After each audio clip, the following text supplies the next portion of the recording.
사도 바울에게 가장 중요한 주제는 구원이라는 것이었습니다. 그때 그 구원이 어디에서부터 오는 것이었냐 하면 율법을 지키는 행위에서 오는 것이 아니라 예수 그리스도의 구원의 은혜로 말미암는다는 것이었습니다.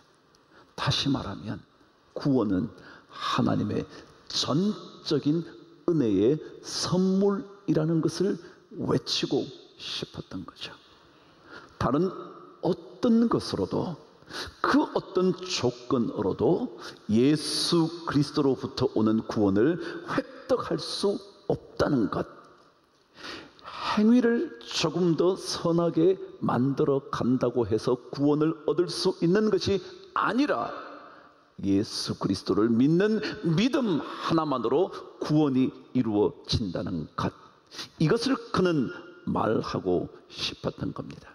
그래서 구원을 받는다는 것은 어떤 인간의 행위도 조금이라도 들어갈 여지가 없는 것, 이게 구원이었습니다.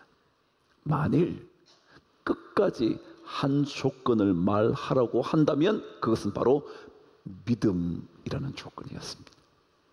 그래서 에베소서 2장 8절은 너희가 그 은혜에 의하여 믿음으로 말미암아 구원을 얻었으니 이것이 너희에게서 난 것이 아니요 하나님의 선물이라, 그런 거죠. 그거예요. 하나님의 선물인 여기에 다른 어떤 것도 들어갈 수 없고 다만 있다고 말한다면 믿음으로 말미암아, 누구를 믿어요? 그분의 은혜를 믿는 믿음으로 말미암아 우리는 구원을 얻는다는 거죠.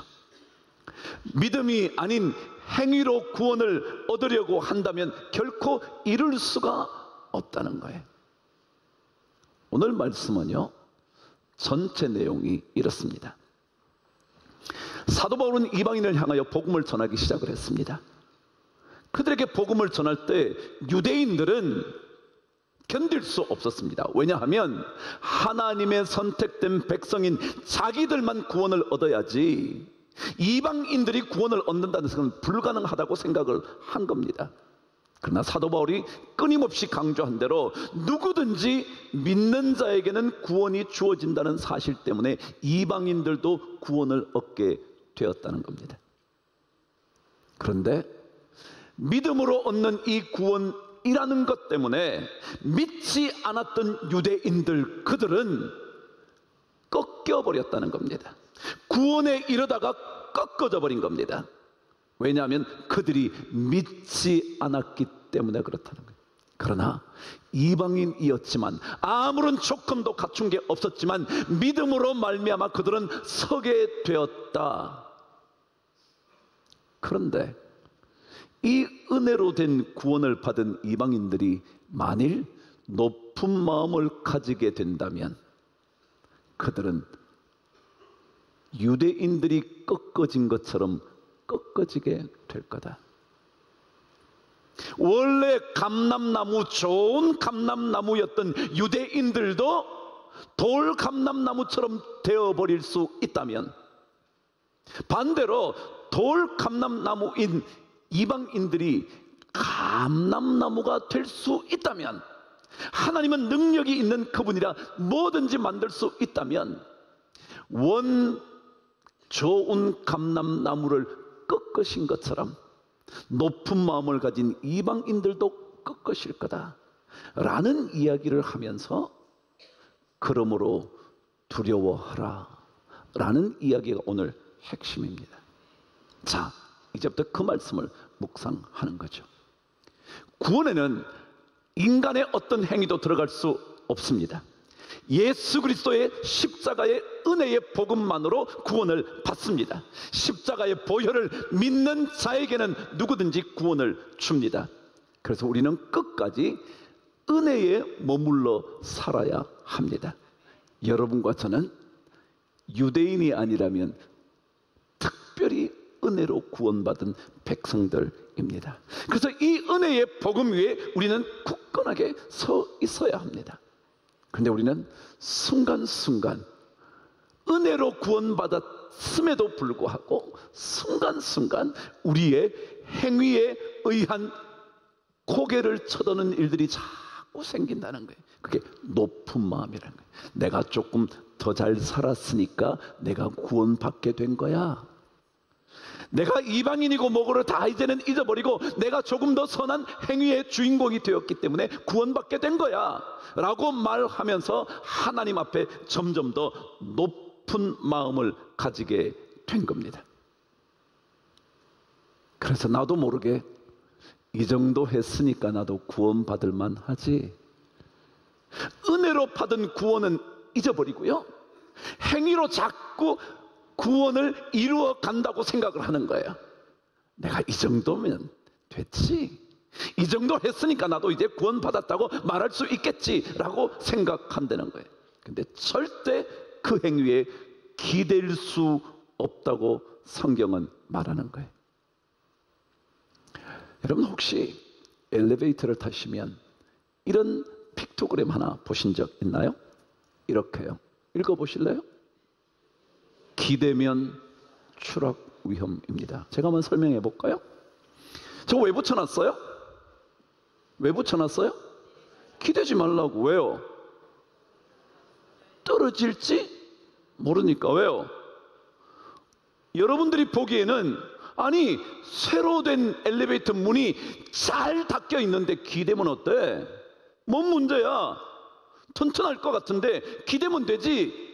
그런데요, 어쩌다가 고장나면 이게 저절로 열려버려. 그럼 여러분 떨어진다는 거예요. 그죠? 그런 얘기죠. 제가 한번 얘기해 볼게요. 사람들은요, 자기 행위가 좀 괜찮으면 엘리베이터에 닫혀진 문처럼 튼튼하다고 생각하는 거예요. 내가 여기 기대해서 나 구원받을 수 있어. 봐, 내가 얼마나 잘 해놨는지 단단하게 닫아놨고 단단한 쇠로 만들어놨잖아요. 내가 구원받는데 문제가 없어. 근데 거기에 기대면 어떻게 된다고요? 추락한다고요. 그 얘기예요. 구원은요, 우리의 잘난 행위를 그래서 멋지게 만들어진 그 문의 기대도 아무런 문제가 없는 그런 게 아니에요. 우리 인간은 어느 순간 떨어져 버릴 수 있는 연약한 선한 행위를 하고 살아요. 제가 글 하나 읽은 거 읽어드릴게요. 제목이 외선이라는 글이었습니다. 외선은 바깥 외자에 착할 선자였습니다. 그럼 해석해 보자면 바깥이 선하다, 그런 뜻입니다. 무슨 뜻 같으세요? 그럼 안도 선하다는 얘기를 하고 싶은 걸까요? 아니라는 것을 의미하는 걸까요? 그래요. 바깥은 선한데 안은 아니다 라는 말이 무슨 말이냐면 외선이라는 단어였습니다. 그가 그 제목을 적어놓고 이렇게 글을 쓰기 시작했습니다. 권력을 쥐면 본심이 드러난다. 돈을 벌면 본색이 드러난다. 그렇죠. 사람은요, 힘이 없을 때는요 가만히 죽어지네. 그러다가 힘 좀 잡으면요 큰 소리 치기 시작하는 거예요. 돈이 없을 때는요 사람들 앞에 함부로 말도 안 해. 그러다 돈이 생기면 갑자기 그동안 자기 안에 들어있던 본색이 다 드러나. 근데 그런 말이었어요. 강자가 악한 것도 아니고 약자가 선한 것도 아니다 그랬어요.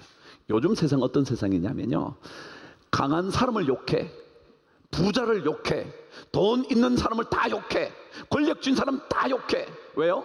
강자가 나쁘다고. 근데요, 그럼 약자는 선한가요? 여러분 그렇게 생각하세요? 제가 한번 물어볼게요. 갑질하는 사람 좋아하세요? 안 좋아하죠. 내가 을의 입장이 되어 보니까 너무 억울한 거예요. 그런데 사람은요, 을의 입장이 된 사람이 어쩌다가 자기보다 더 약한 사람에게 갑질하는 거 본 적 있나요? 그럼요.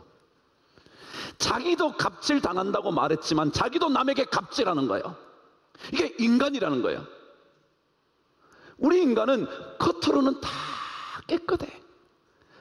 깨끗하게 정돈된 엘리베이터가 굳게 닫혀있는 쇠무드로 만들어졌어요. 그런데요, 어느 순간 열리면 떨어지는 거예요. 그게 인간이라고. 10길 물속은 알아도 한 길 사람 속은 모르는 법이다 라고 그가 말했어요. 인간은 그런 거거든요. 우리는 자꾸만 구원을 우리의 행위로 이루고 싶어 해요. 그래서 그 행위가 따라주지 않으면 구원받을 수 없다고 자꾸 머뭇거려요. 아니에요. 하나님의 은혜에 들어오기만 하면 누구나 구원을 받아요. 그렇다면 평생 우리는 은혜 받은 자로 살아야 되는데, 은혜를 받고 난 사람들이 은혜 받지 않은 것처럼 높은 마음을 품기 시작하는 경우가 있다는 거예요. 예를 들어 이런 거예요. 은혜면 다 된다면서, 아무리 잘못해도 하나님의 은혜만 입으면 그냥 끝이라면서, 믿기만 하면 다 된다면서 라고 말하면서 삶을 함부로 살아가기 시작하는 거예요. 그것만이 아니라 은혜를 입어 구원받아 놓고 자기가 조금 잘 살면 자신의 잘 산 걸 계속 주장한다는 거예요.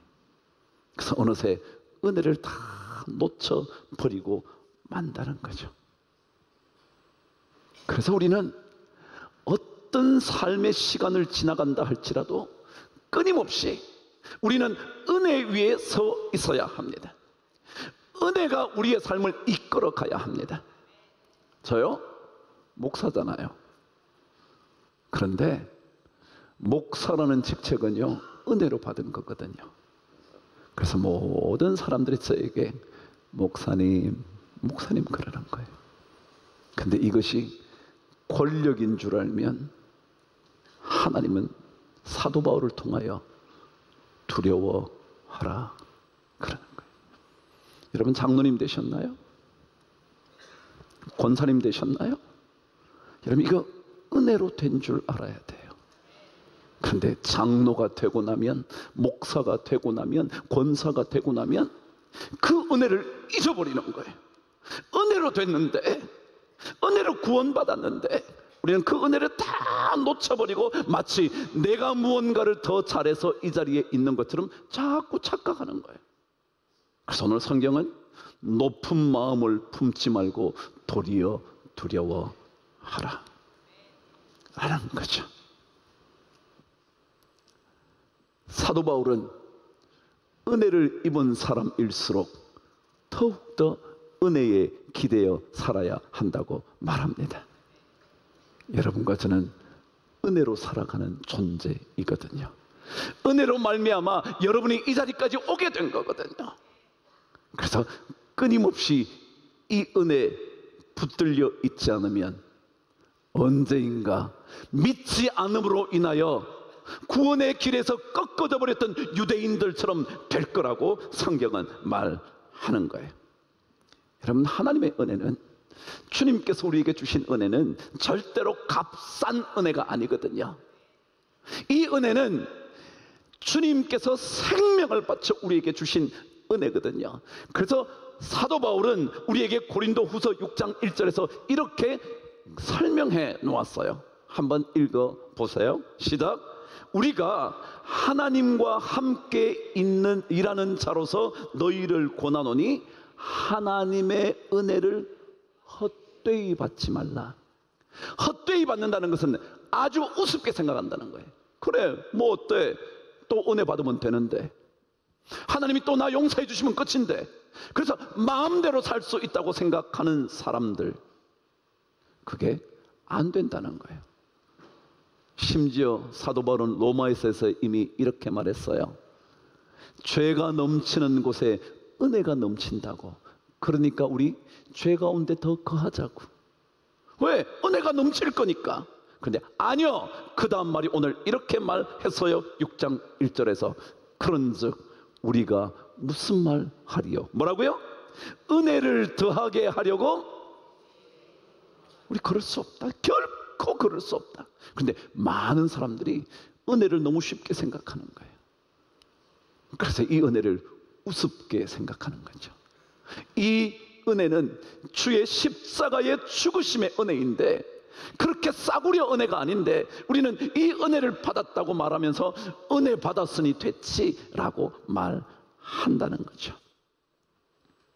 그래서 사도 바울은 끊임없이 자기 자신이 이 은혜에서 멀어지지 않기 위하여 고린도전서 9장 27절에서 이렇게 고백하는 거예요. 읽어보세요. 시작. 내가 내 몸을 쳐 복종하게 함은 내가 남에게 전파한 후에 자신이 도리어 버림을 당할까 두려워하기 때문에 그렇다. 사도 바울은 은혜의 복음을 전했어요. 우리 다 은혜로 구원받는다. 나도 은혜로 구원받았다 라고 전한 내가 이 은혜에서 버림을 받을까 봐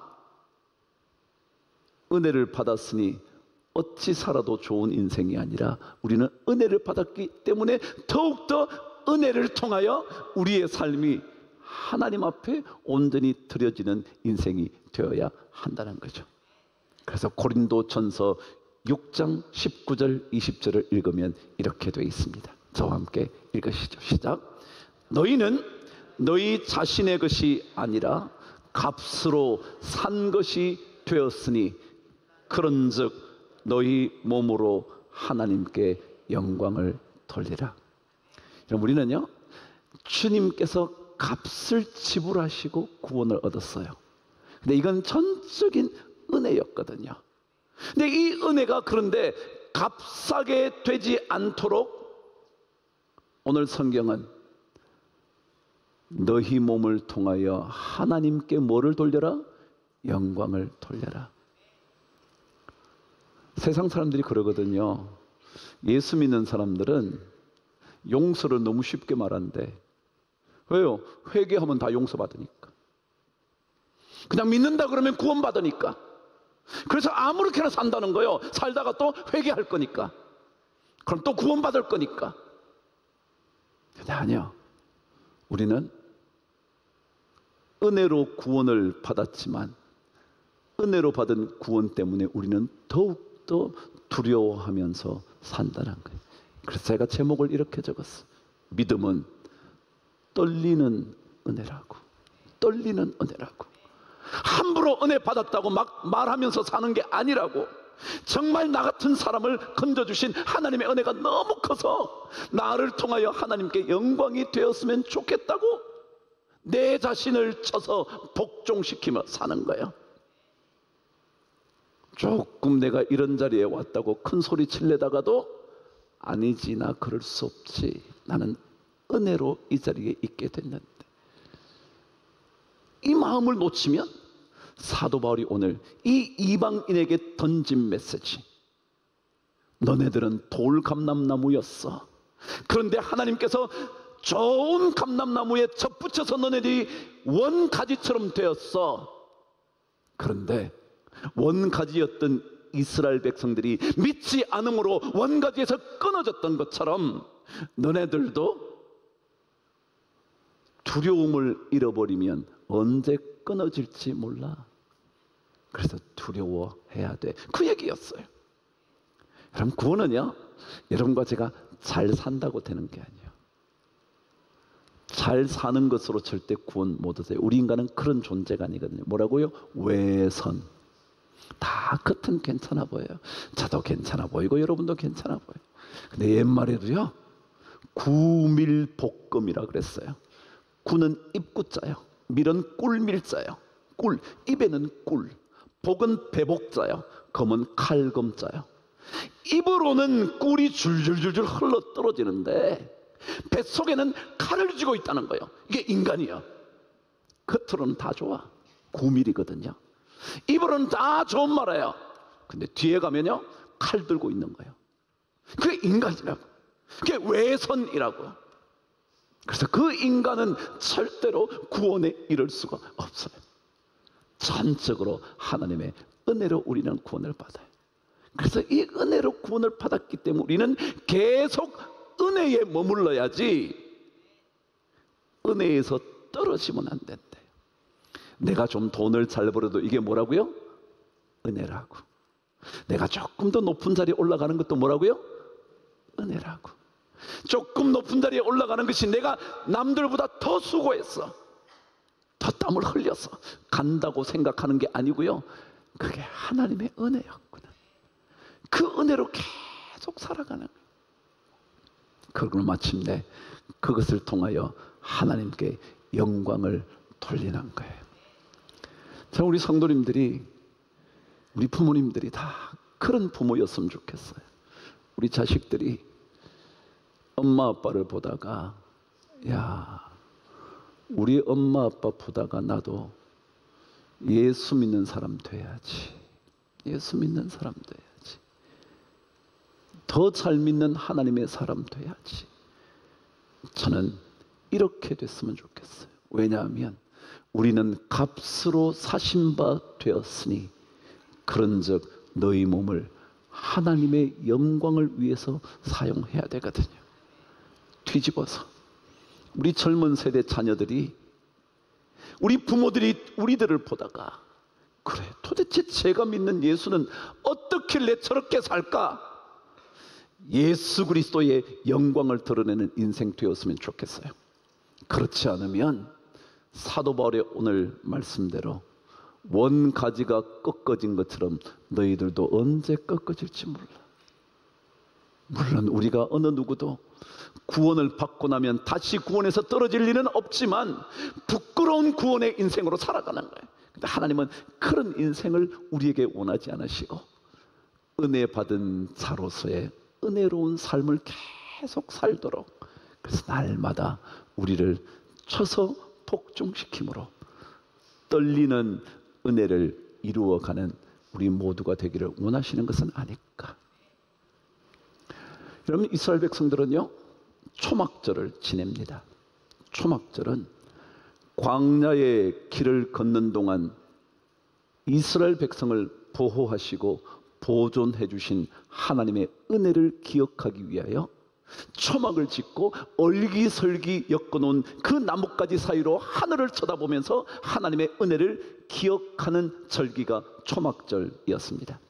그런데 유대인들의 랍비들은요, 이 초막에 대하여 이렇게 해석하고 있습니다. 초막은 나뭇가지로 짓는다는 거예요. 나뭇가지와 나뭇잎을 얽어서 초막을 짓습니다.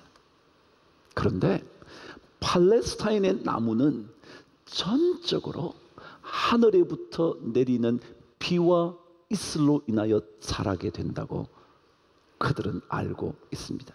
우리나라야 물 주죠. 물이 모자라면 물을 갖다 붓죠.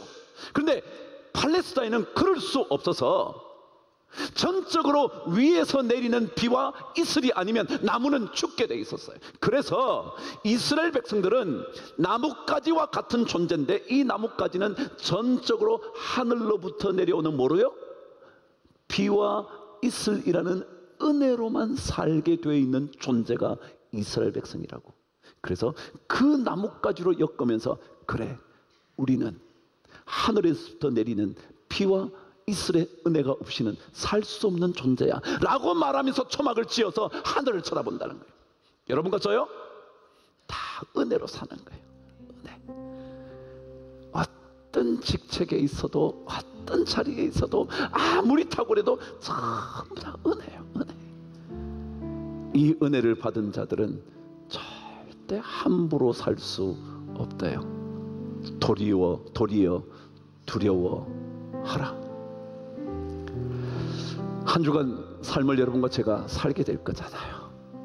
우린 다 은혜로 살아가는데, 은혜 받은 자들이 더 두려움을 가지고 떨리는 마음으로 은혜에 감격하면서 살아갈 수 있게 되기를 바랍니다.